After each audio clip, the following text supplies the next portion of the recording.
Hello everybody and welcome back to Go Figure Customs YouTube channel. Gonna do another toy review. You might have just watched the last one I put up, which was on the Hyatt Toys active camouflage predators. I did the Jungle Hunter, the Falconer, and the Tracker predators, I believe, which are pretty cool figures. Not without a little bit of flaw, but what is perfect these days anymore.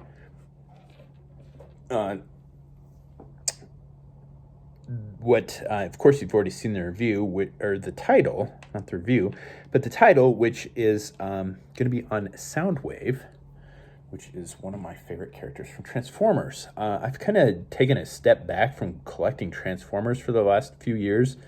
A lot of just kind of budgetary constraints kind of pushed me back away from third-party Transformers because they're so expensive, but they're so cool at the same time, right?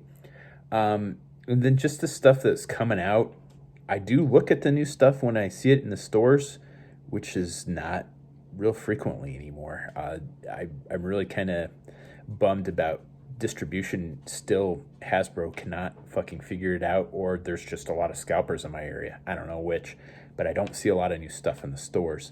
And there's just been other stuff that I've wanted to get more than Transformers, and I just haven't seen anything that's really caught my eye until recently. I got on Big Bad Toy Store, which I pretty much stopped using because they're a little bit more expensive. They get stuff a lot later than everybody else, and a lot of the stuff I've been getting from Locker Toys, which has gets it a lot sooner and gets it to me a lot sooner. Sorry, my throat's dry.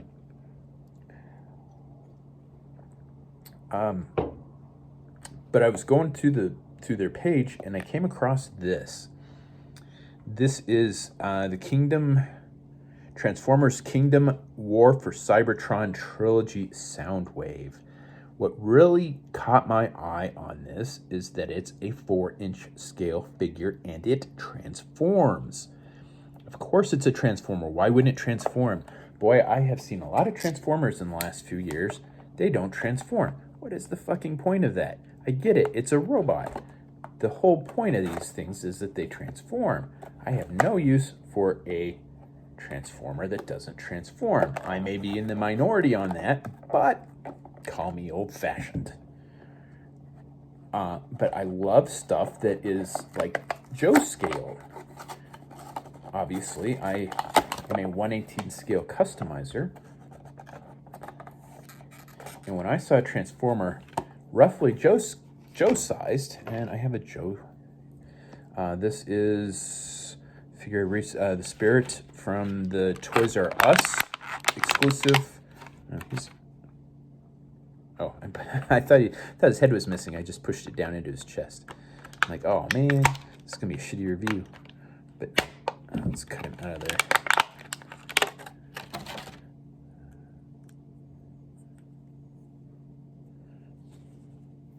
So there's the boy. He's kind of wobbly.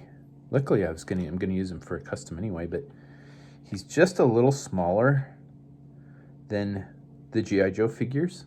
I think just mechanically, like cartoon wise and comic book wise, they're usually a lot bigger than the humans. But you know what?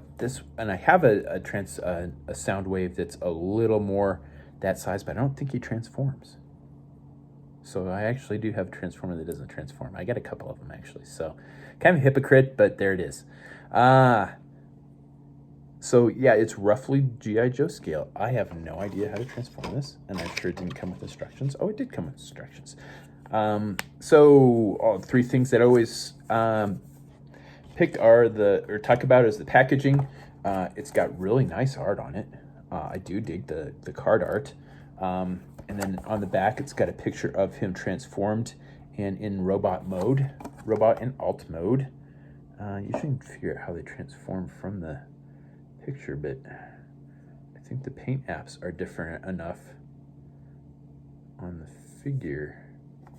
I don't know. We'll have a look at the instructions. We'll do this together. And that's what's really nice about other people that do reviews on Transformers because they figure out how to transform it before they do the video, and that's how I figured out how to transform a lot of my third-party stuff. But this isn't one of those videos, so sorry in advance. Let's see, it comes with his 2 weapons, the shoulder-mounted rocket launcher, and there's a hole in his right shoulder that it pegs into. And then what would normally be, I do believe that's spring-loaded in the original figure. I never actually had the original figure. I knew somebody that did, but when I was a kid, but I never had it myself. I have the Masterpiece one, actually. But I had almost all of the cassette tapes when I was a kid. I wish I still did, because I still love those things. So there he is. And then chest does open up, and he does have a cassette in there. The cassette does not transform. It is Laserbeak, judging by the color scheme, because it's black, silver, and red. So I believe that is Laserbeak that's supposed to be. Because Ravage probably would have been gold. But the cassette doesn't transform. Not surprised, given the scale. All right, so to transform him, it says take his weapons off. All right. Hold him like this. Turn his head. Push it into his chest or his back. Fold his arms back. Oh, wait, no. Fold his hands in. Okay. Hands fold up into the arms. Arms fold backwards. Yeah, we got that. Turn his legs out, like so. The instructions are fairly simple. Put him in the splits, and then just, he's got little pegs where his legs peg into to keep him in alt mode, which is kind of cool. This one doesn't really want to peg in too well. There we go. And then put the feet back, and there you go.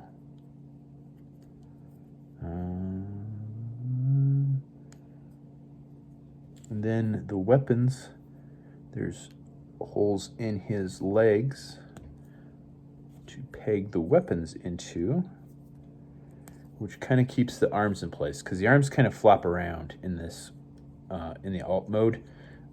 So if you peg his weapons into his legs, it keeps his arms in place, because they really wiggle around back there. You can see that.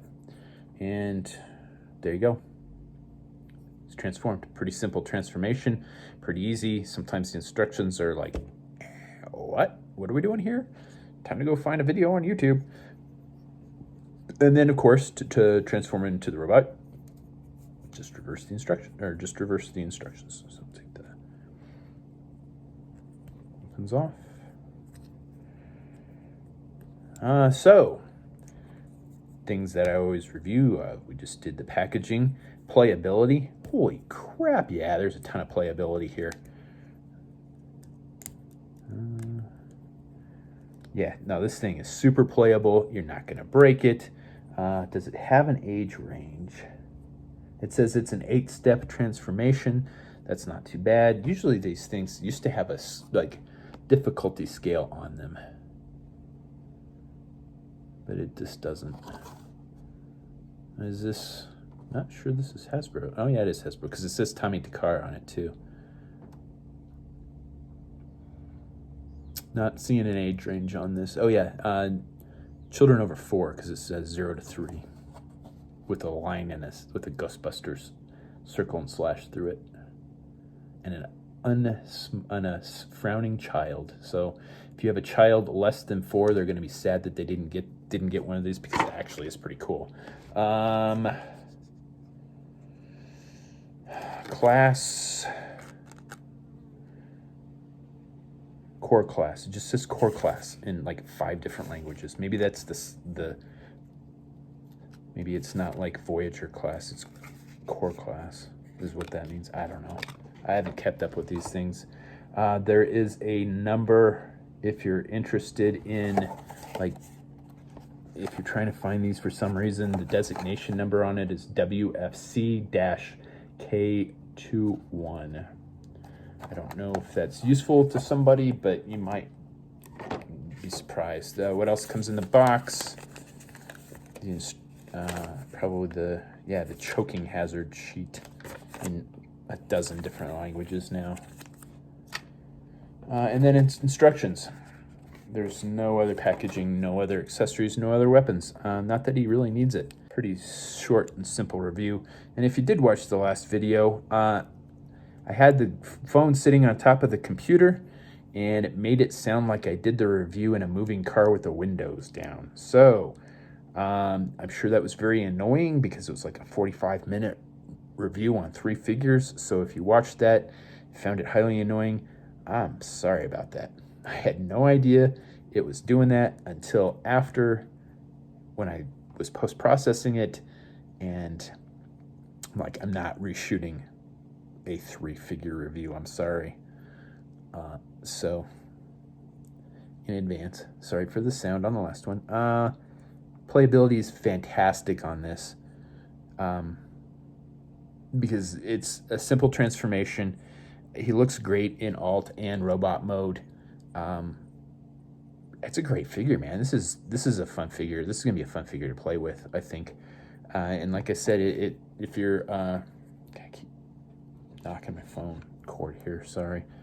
If you're a Joe collector like I am and want stuff to interact with your Joes, something more in scale with your Joes, I think this is a nice figure. I don't know if there are other figures in this line of this, this class that are in this scale. I think there was a Megatron, but I don't remember. I just saw that it was Soundwave and that it was 4-inch and that it transformed. I'm like, sold. And I don't remember the price point on it. Sorry. It's on Big Bad Toy Store, man. Just look it up. Amazon probably has it too, I'll wager. It wasn't very expensive, though. I wouldn't have dropped a lot of money on it just in case it was a shitty figure, but this is not a shitty figure. This is a pretty cool figure. Customizability. Ooh, I don't know what I would do to this to customize it. It's a pretty simple transformation. I've never been one to customize Transformers. I've got a couple of friends that can make them from scratch. Like scratch build Transformers, and that is like so above my skill level that it's not even funny. But if somebody said, here, you have to transform this, probably what I would do is do the blue in like a metallic blue. That's not much, not saying too much. And then paint some of the details that are in the back, maybe. So yeah, like maybe a metallic blue and then some washes to bring out the sculpt. And that's kind of one of the things that I noticed when I was collecting Transformers is you get the Hasbro one and it was just like this. It was just paint, just the regular color scheme. But if you got the Takara one from Japan, it had metallic paint apps. And it was usually about $10-20 more than the regular figure was. So you paid a little extra, but you knew where that money went. So I think yeah, if I was going to customize it, I would do the Takara thing, and I would give it a metallic paint job. So yeah, I think there's some customizability. I don't know why I didn't think of that before, but yeah, definitely. I'd give it what I would call a Takara paint job, and that is giving it a metallic finish. And it wouldn't be that hard either. Some of the finer details might be hard to get, but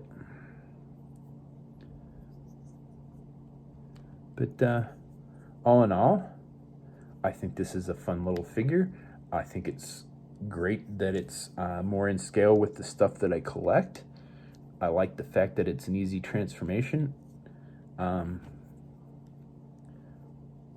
Just because when I'm playing with stuff, I don't want to spend hours transforming stuff either. Might be cool to see a blaster in this scale, and it would be cool if they could figure out how to do it, if they could make tapes that transformed. That would be sweet. Other than that, I don't think I got much else for this particular video. I would highly recommend this figure if you are a Joe collector or a Transformer collector, 1/18 scale collector. This, yeah, need a like a gateway drug toy for your kid, because it's not that expensive. It transforms. It's fun to play with. There's parts to lose, so that'll teach them a lesson. So yeah, the two guns and the taper are going to be your frequently lost parts. The head looks like it's on there pretty good. I have a Blitzwing. I don't remember which one. I've had it for a long time, that I have sitting on my nightstand for some reason, which is a weird place for it. My wife knocked the head off of it the other day, and she's like, "Oh shit, I broke it." I'm like, "Nah, I didn't break it. It just doesn't stay on there very well." But the head on this one stays on here pretty well. So yeah, I really don't have much else to say about this other than it's a pretty cool, pretty fun little toy. So, as always, please do that fun social media stuff. Like, share, subscribe, comment below, and thanks for watching.